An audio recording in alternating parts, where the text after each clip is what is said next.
हाय 11th welcome back student. Last class हम लोगों ने कोरिलेशन से जुड़ी हुई पढ़ी थी और उसमें आप लोगों ने पढ़ा था कि कोरिलेशन में कर्ल पियर्सन का कोएफिशिएंट ऑफ कोरिलेशन कैसे निकाला जाता है और आप लोगों ने उसका डायरेक्ट मेथड सीखा था। और जो उसका डायरेक्ट मेथड आप लोगों ने सीखा उसमें आपको याद होगा कि डायरेक्ट मेथड का जो हमारा फॉर्मूला था वो था सिग्मा छोटा एक्स वाई अंडर रूट में सिग्मा छोटा x square into sigma y square. कुछ इस तरह का क्वेश्चन हमने बताया था। और क्या पढ़ा था आपने? कर्ल पियर्सन का कोएफिशिएंट ऑफ कोरिलेशन।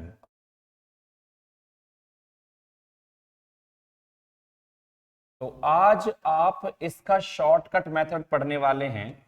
अब आपको लगेगा तो सही कि सर शॉर्टकट नाम ही है बस इसका, लेकिन बड़ा होता है मेथड। लेकिन अब मेथड तो है ही बेटा, फॉर्मूला भी बहुत बड़ा है, फॉर्मूला भी छोटा नहीं है इसका। क्या फॉर्मूला है? Sigma dx dy minus sigma dx into sigma dy upon में n under the root sigma dx का स्क्वायर माइनस सिग्मा dx का होल स्क्वायर अपॉन में n इंटू सेम y के लिए यूज करना है sigma dy square minus sigma dy का whole square upon में n।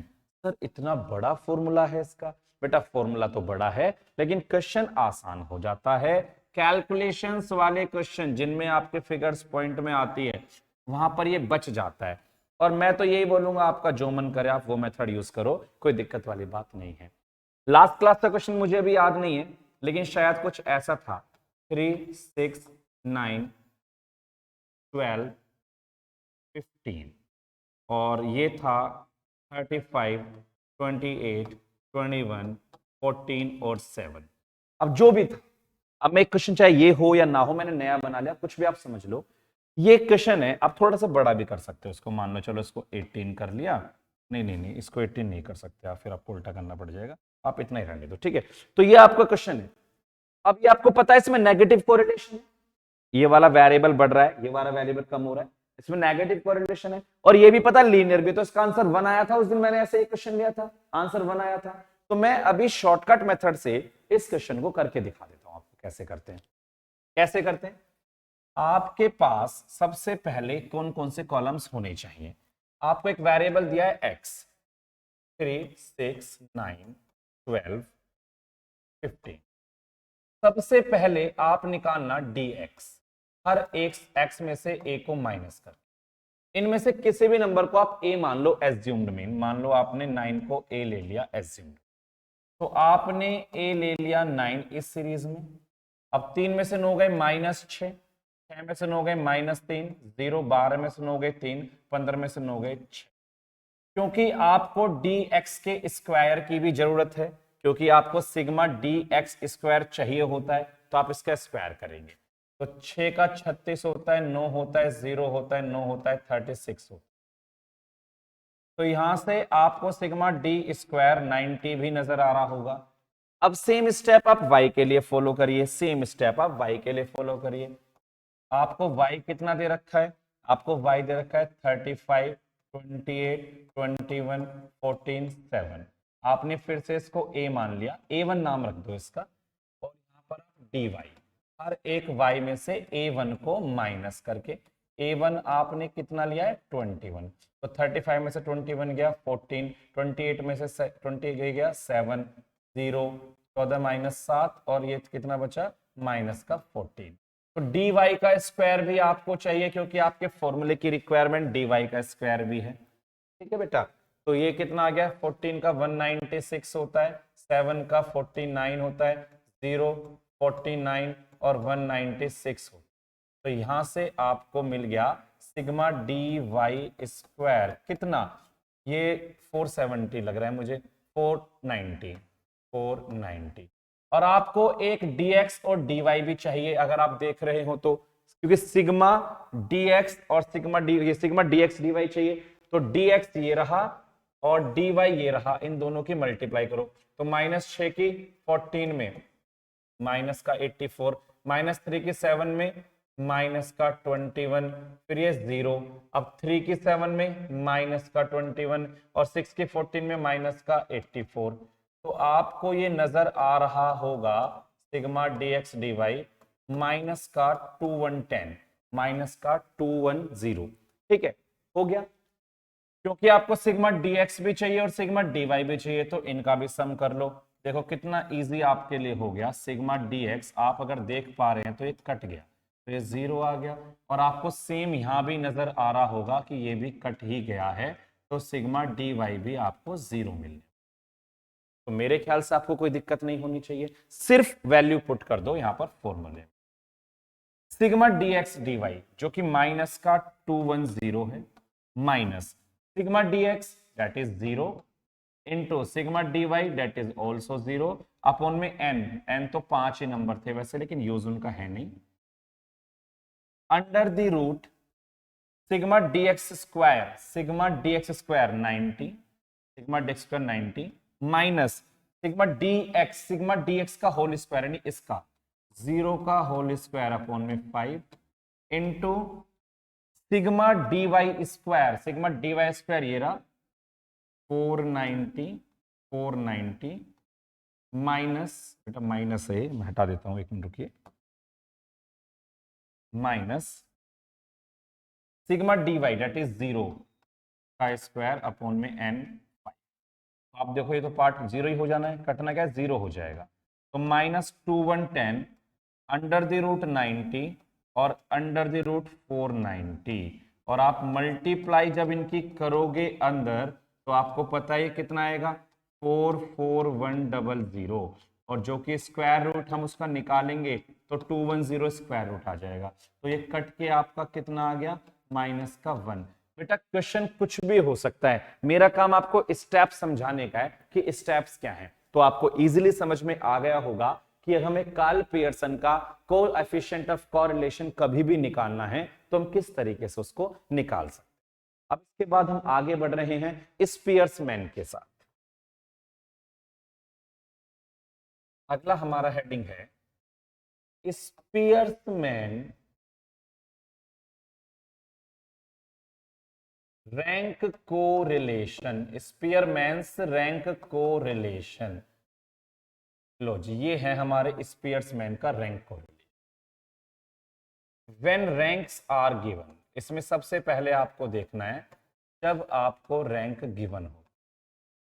रैंक कोरिलेशन का मतलब है relation between different ranks. Different ranks का मतलब क्या है बेटा, जैसे मान लो एक ड्रेस कंपटीशन हो रहा है, उसमें 10 लोगों ने पार्टिसिपेट किया और 2 जज सामने बैठे, तो हर एक जज हर एक बंदे को अलग तरह से एनालाइज करता है।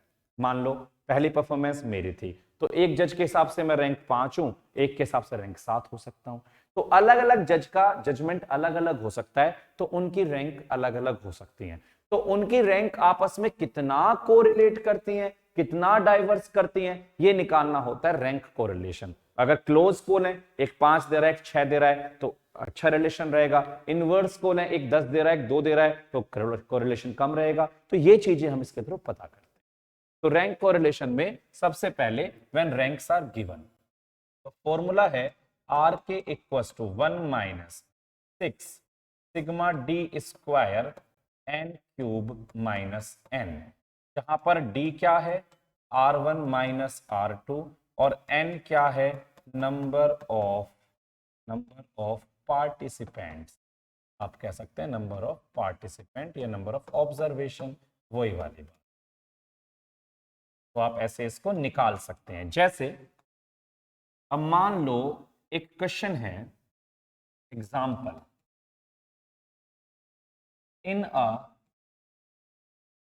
Fancy dress competition 5 students were awarded following ranks। 5 student को इस तरह से रैंक्स दी गई हैं।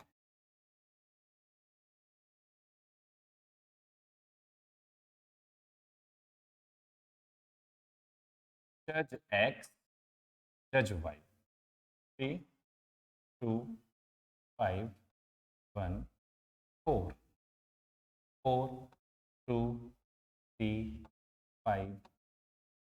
तो ये है जज की रैंक जो इन्होंने इनको एनालाइज। तो अब हम इसके हिसाब से रैंक कोरिलेशन बना। तो रैंक बाय एक्स, एक्स ने जो रैंक दी उसका नाम R1 दे दो, और जो वाई ने रैंक दी उसका नाम R2 दे दो। तो R1 3 2 5 1 4 और R2 4 2 3 5 1। फिर आप निकालते हैं डी। हर एक R1 में से R2 को माइनस कर। 3 में से 4 गया -1, 2 में से 2 गया 0, 5 में से 3 गया 2, 1 में से 5 गया, 1 में से 5 गया -4, 4 में से 1 गया 3। फिर आप क्या करेंगे सर, डी का स्क्वायर कर लेंगे। अब डी का स्क्वायर कर लो, 1 का स्क्वायर 1, 0, 2 का 4, 4 का 16, 3 का 9। तो अब हम सिग्मा डी स्क्वायर यहां से ले सकते हैं। 16 9 25 30, तो ये आ गया 30, ये 0 है बेटा। तो ये आ गया 30 सिग्मा डी स्क्वायर। अब आप फॉर्मूले में जाओ, और आपके नंबर आपको पता ही है ना कितनी ऑब्जर्वेशन है, आपकी ऑब्जर्वेशन कितनी है, 5 है। तो अब जाओ आर के equals to 1 - 6 sigma D square यानी कि 30 अपॉन में एन क्यूब। एन क्यूब मतलब 5 नंबर थे, 5 की क्यूब -5। ये ना 6 से हमेशा कटेगा, ये बात ध्यान रखना। नीचे जो भी वैल्यू आएगी वो हमेशा 6 से कट जाएगी। तो 5 का क्यूब 125 होता है -5। किसी भी क्वेश्चन में ये पक्की बात है, ये कटेगी जरूर हमेशा। तो नीचे 120 बचा, 6 से काटोगे 620 आ जाएगा, और इससे काटोगे 1.5 आ जाएगा। तो 1 में से 1.5 गया, तो माइनस का 0.5। ये आ गया आपका रैंक कोरिलेशन जब क्वेश्चन ने आपको रैंक दी। तो अगर क्वेश्चन आपको रैंक देता है तो आप R1 R2 कंसीडर कर सकते हैं, और R1 - R2 से D निकालकर क्वेश्चन को कर सकते हैं। लेकिन बच्चे अगर रैंक क्वेश्चन आपको ना दे, अगर रैंक क्वेश्चन आपको ना दे तो आपके सामने थोड़ी दिक्कतें आएंगी। तो अब जब रैंक गिवन ना हो, तो when ranks are not given, अगर आपको क्वेश्चन ने रैंक गिवन नहीं किया, रैंक दिया हुआ नहीं है, तो आप क्वेश्चन कैसे करेंगे? इसमें भी दो चीजें हैं। When there is no equal rank, अगर कोई इक्वल रैंक नहीं है, और दूसरा when there is equal rank, वहां पर इक्वल रैंक है। तो अगर इक्वल रैंक नहीं है और इक्वल रैंक है, दो अलग अलग बातें यहां पर हो सकती हैं। तो सबसे पहले हम करेंगे when there is no equal rank. इसमें कुछ जान लो आप। Sometimes scores are given, sometimes scores are given, then first we need to give rank। तो पहले हमें क्वेश्चन में रैंक देनी पड़ेगी। एक एग्जांपल लेते हैं। For example,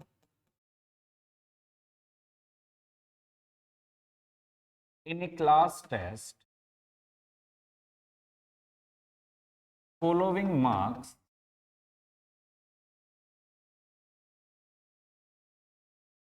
were scored in different subjects by X and Y। दो स्टूडेंट थे, उन्होंने अलग अलग सब्जेक्ट में ये मार्क्स स्कोर किए।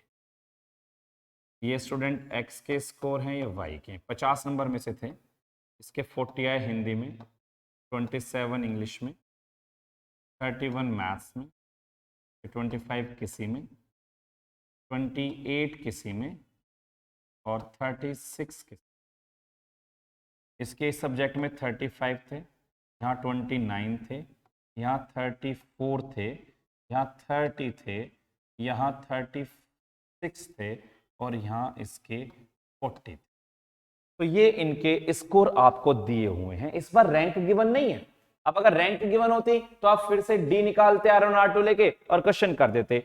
तो जब आपको रैंक गिवन नहीं है, आपको स्कोर गिवन है, तो पहले आप क्या करेंगे, पहले आप इन स्कोर से रैंक बनाएंगे। अब स्कोर को रैंक में कन्वर्ट आपको करना है, तो देखो 1 2 3 4 5 6 सब्जेक्ट के स्कोर हैं, तो रैंक 6 तक ही जाएंगे ना। आप रैंक दे दो इनको अपनी मर्जी से।